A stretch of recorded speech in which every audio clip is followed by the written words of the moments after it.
যখন ধীরে ধীরে স্বাভাবিক হতে শুরু করেছে খানাকুল, ফের নতুন করে বিপত্তি। নিম্নচাপের জেরে বৃষ্টি এবং ডিভিসির ছাড়া জলে নতুন করে প্লাবিত হলো খানাকুল। ফের বৃষ্টির জেরে রাজ্য সড়কের উপর দিয়ে বইছে জলের স্রোত। বিচ্ছিন্ন হয়ে পড়েছে বেশ কিছু এলাকা।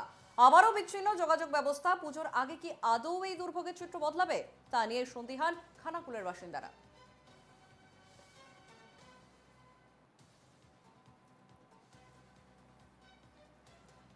আবারও ভাসছে খানাকুল। ইতিমধ্যেই অতি ভারী বৃষ্টিতে প্লাবিত হয়েছে বাংলার একাধিক এলাকা। পুজোর আগে কি আদৌ এই দুর্ভোগের চিত্র বদলাবে, তা নিয়ে ইতিমধ্যেই সন্দিহান খানাকুলের বাসিন্দারা। যখন ধীরে ধীরে ইতিমধ্যে স্বাভাবিক হতে শুরু করেছিল খানাকুল, ফের নতুন করে বিপত্তি এবং নিম্নচাপের জেরে ডিভিসির ছড়া জলে নতুন করে প্লাবিত হলো খানাকুল। আমাদের সঙ্গে ফোন লাইনে রয়েছেন আমাদের প্রতিনিধি তুহিন পাত্র। তুহিন, ধীরে ধীরে খানিকটা হলেও স্বাভাবিকের পথে এগোচ্ছিল খানাকুল, কিন্তু আবারও সেই একই দুর্দশার চিত্র চোখে পড়ছে।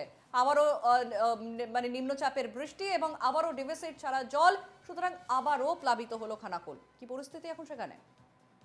দেখো সঞ্চারী, একদমই যখন ধীরে ধীরে খানাকুলের বন্যা দুর্গতরা একটু আশার আলো দেখছিল যে তারা স্বাভাবিক ছন্দে ফিরতে পারবে, আর সেই মুহূর্তেই কিন্তু দেখা যায় যে আকাশ থেকে বৃষ্টি এবং ডিভিসির ছাড়া জল, যে নদী বাঁধ ভেঙে এলাকায় প্লাবন হয়েছিল সেই জায়গা দিয়েই কিন্তু যেমন একদিকে এলাকায় জল ঢুকে জলমগ্ন হচ্ছে ও এলাকা, অন্যদিকে আকাশের বৃষ্টি এলাকায় জমছে।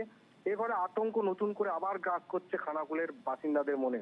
কারণ তারা এই সামনে দুর্গা উৎসব, বাঙালির শ্রেষ্ঠ উৎসব, এই সময় তারা সেই কি আনন্দ করবে এ কথা ভাবছে না। এই বন্যা দুর্গতর যে দুর্ভোগ, এই বন্যা কবল থেকে কবে মুক্তি মিলবে, জল যন্ত্রণা থেকে কবে মুক্তি মিলবে, তারা সেই অপেক্ষাতেই রয়েছে। আর আর সেই আতঙ্কের মধ্যেই দিন কাটাচ্ছে যে কবে তাদের পরিস্থিতি আবার স্বাভাবিক ছন্দে ফিরবে। সঞ্চারী। বেশ, একেবারে ধন্যবাদ তুহিন। আমাদের সঙ্গে ফোন লাইনে ছিলেন আমাদের প্রতিনিধি তুহিন পাত্র।